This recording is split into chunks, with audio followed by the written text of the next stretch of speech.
నమస్కారం. రామకథల ఛానల్కి స్వాగతం.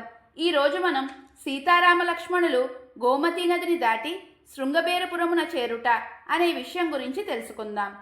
రాముడు తమసా నది తీరమున ప్రజలను విడిచిపెట్టి వెళ్ళిన తరువాత వనముల వైపుగా ప్రయాణం చేసెను.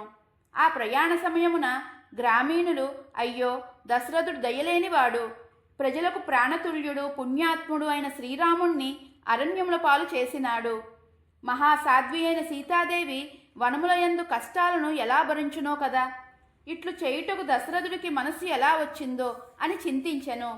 పిమ్మట శ్రీరాముడు వేదశృతి అని పేరుగల నదిని దాటి అగస్త్య మహర్షి నివసించు దక్షిణ దిశకు ప్రయాణించెను. మధ్యలో గోమతీ నది తీరమును చేరెను.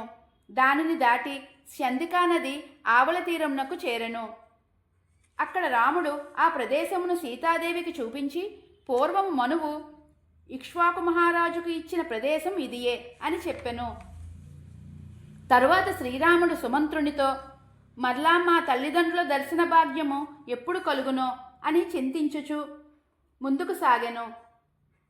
ఇంతలో శ్రీరాముడు విశాలమైన కోసల దేశపు పొలిమేరకు చేరి అయోధ్యానగరం వైపుకు నమస్కరించుచు ఇట్లు ప్రార్థించెను.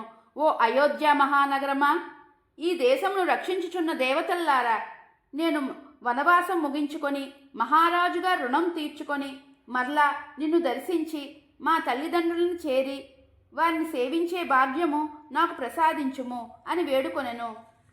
శ్రీరాముడు కంటదడి పెట్టుచు దుఃఖముతో అక్కడ ప్రజలను ఉద్దేశించి, మీరు మాపై చూపించిన ప్రేమకు ధన్యవాదములు అని చెప్పగా అక్కడ జానపదులు శ్రీరామునికి ప్రదక్షిణపూర్వకంగా నమస్కరించిరి. రాముడు కోసల దేశపు పొలిమేరును దాటిన పిమ్మట దారిలో మహర్షులచే సేవించుచున్న పవిత్ర గంగానదిని దర్శించెను. వాటి సమీపమున ఋషుల ఆశ్రమములను చూసెను. ఆ నదీ తీరముననే శృంగబేరపురము కలదు.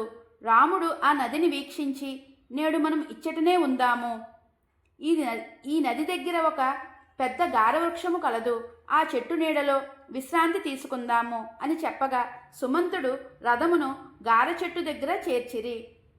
ఇది ఈరోజు కథ. తదుపరి భాగంలో మరో అందమైన సంఘటనను తెలుసుకుందాం. ధన్యవాదములు. జై శ్రీరామ్.